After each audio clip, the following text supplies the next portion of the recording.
I'm Charlotte McLeod with the Investing News Network, and here today with me is Nick Hodge, editor of Daily Profit Cycle and co-owner of Digest Publishing.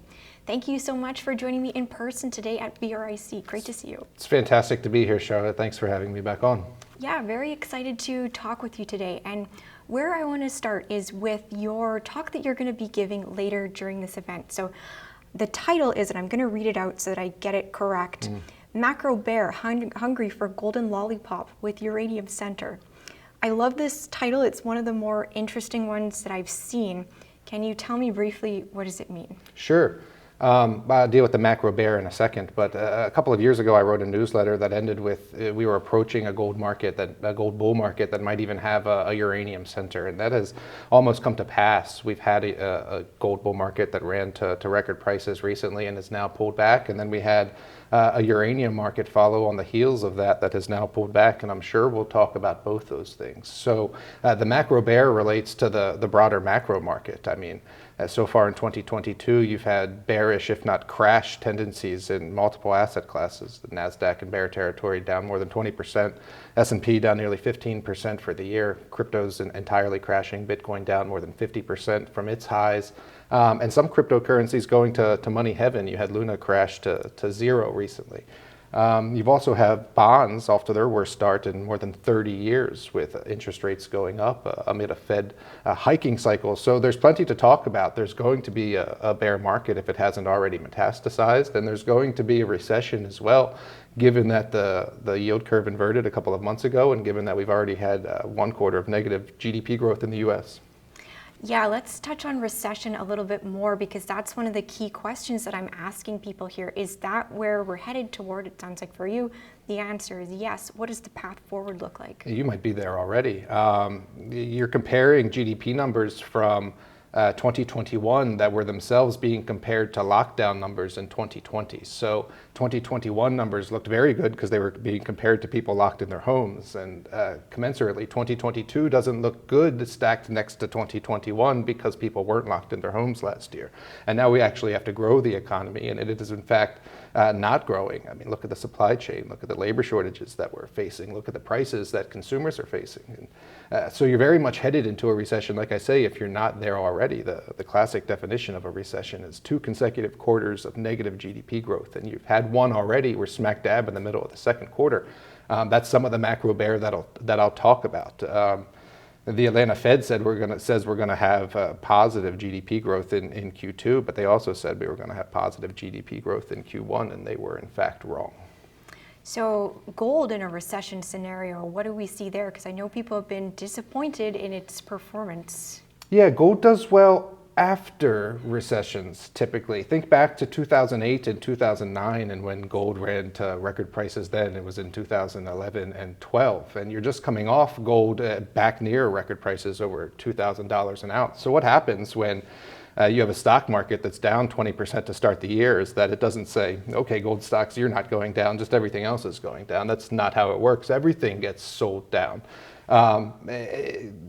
Coupled with that, you have rates that are going up, and gold doesn't like when rates go up because investors can get yield in other places, and gold, of course, yields nothing. So investors shun gold in a rising interest rate environment. So you're in a period of tumult here, I would say. You're waiting for the Fed to pivot to say, we can't raise as many times as we want to because we won't be able to pay off the debt, and things are starting to break in the bond market and the consumer can't take it.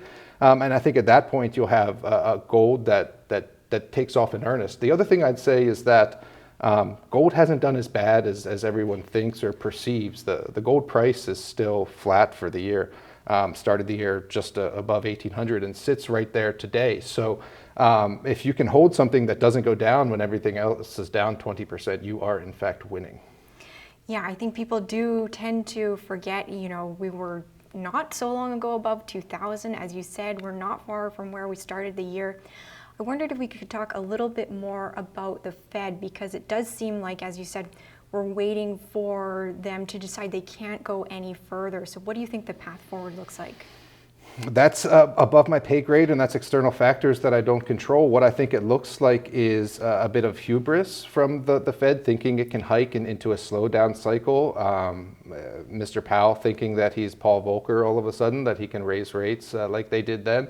The difference is now that the debt is over $30 trillion, and all, total non-financial sector debt, including federal government debt, is over $60 trillion, and the US GDP is only $20 trillion.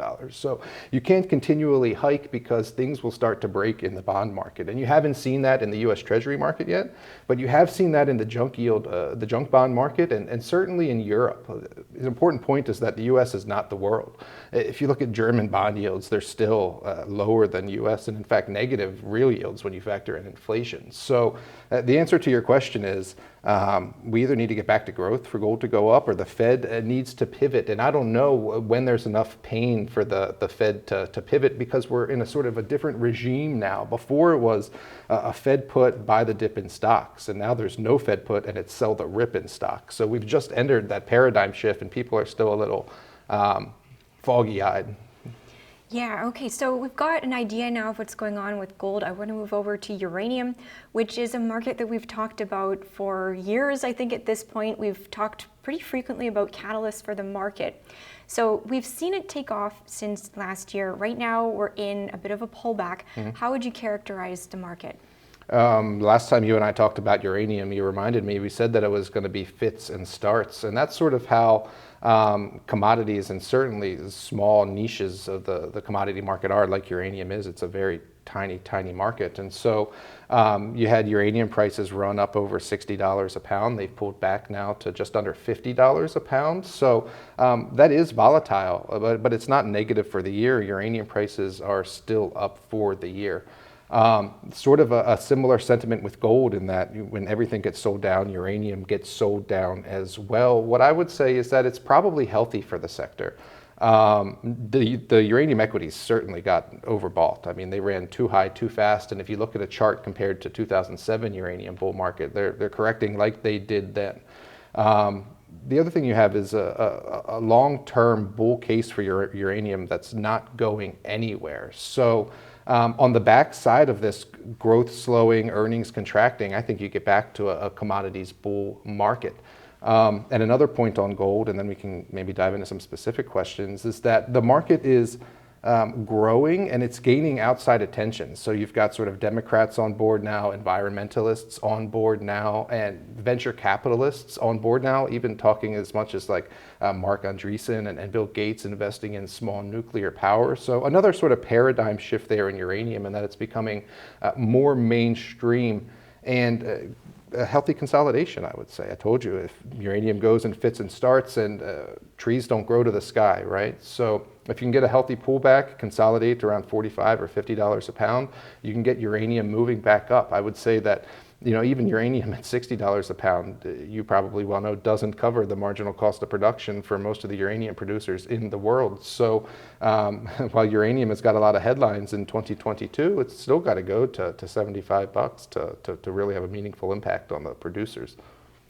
Yeah, and you know, you mentioned this growing acceptance for nuclear power, and I think one of the things that has really been a big event since we were last speaking at the end of 2021 is the war between Russia and Ukraine, which has also, you know, thrown energy supply chains, energy security into focus. So absolutely, you know, it feels like this growing acceptance goes a little bit slow. Do you think that's something that's speeding it up a little bit? I think so. You have a lot of sanctions being placed on Russia. Uranium hasn't been sort of one of them, right?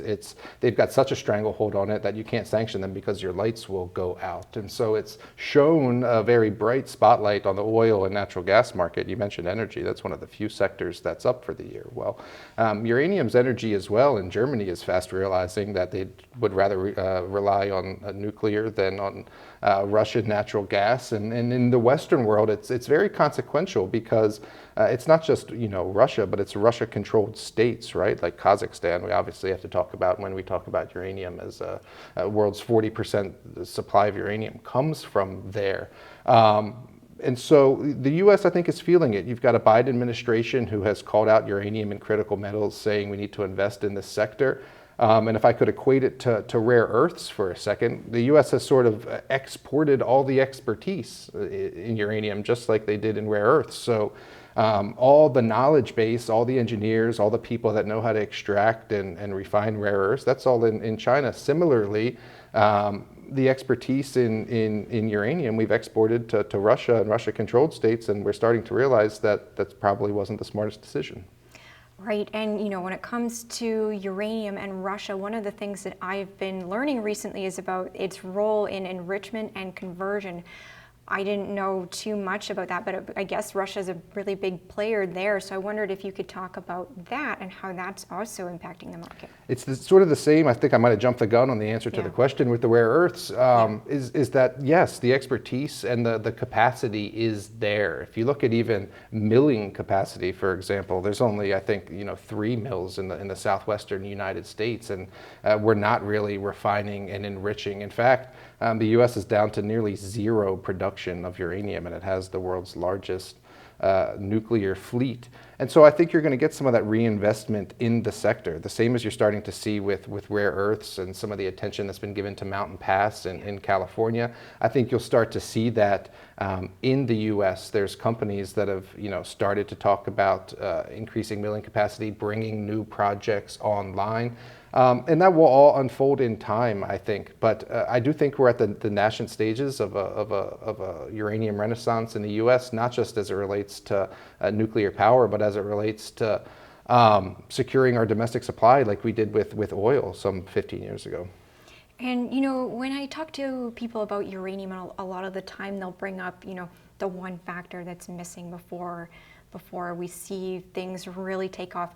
Do you have a one factor right now, or is it really more of like a convergence of everything at this point? My one factor for a while was the utilities coming back into the market, but uranium has been able to start a bull market without the utilities coming back in. So what I would say now is that there's not one factor we're looking for. There's multiple catalysts that we're waiting for. Utilities are still one of them.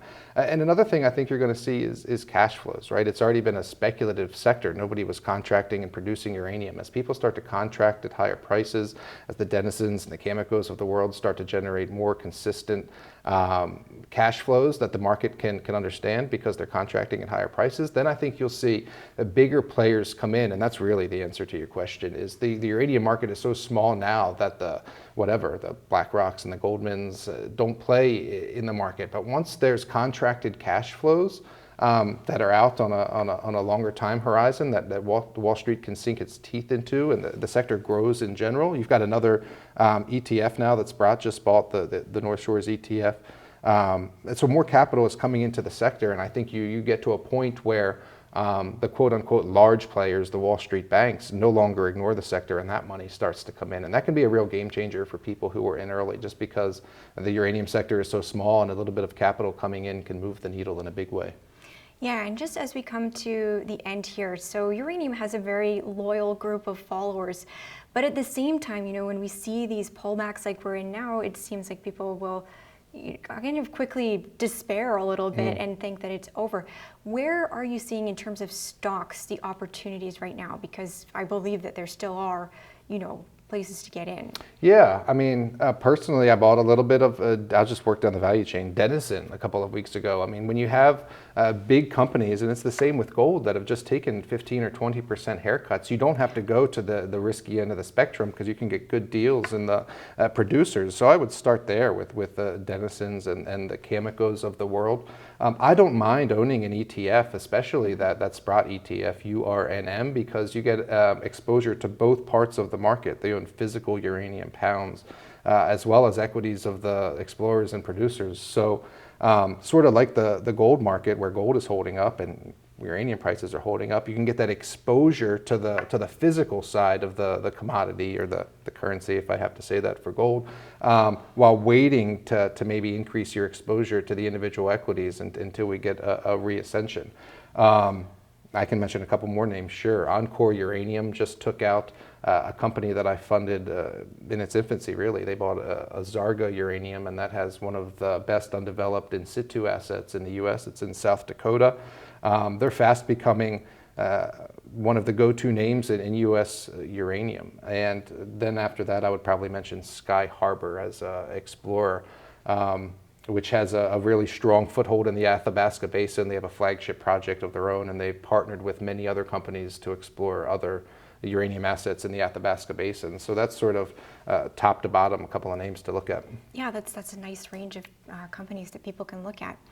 That's everything from me today, unless you had any final words that you wanted to leave the audience with for these interesting times. No, only thing is that macro wags the resource tail, right? The macro dog wags the tail of the resource dog. So you can't fight the macro regime, right? If you've got a recession and you've got a bear market in stocks, you know, your gold and your uranium stocks not going to go up just because they're gold and uranium stocks and you think they should go up. So be cognizant of the macro factors, and that's why we'll be talking about the macro bear and not so much the micro stuff in the talk.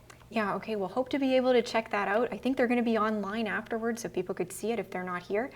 Thanks so much for being here to go over gold and uranium with me. I really appreciate the opportunity. Thank you. Of course, and once again, I'm Charlotte McLeod with the Investing News Network, and this is Nick Hodge.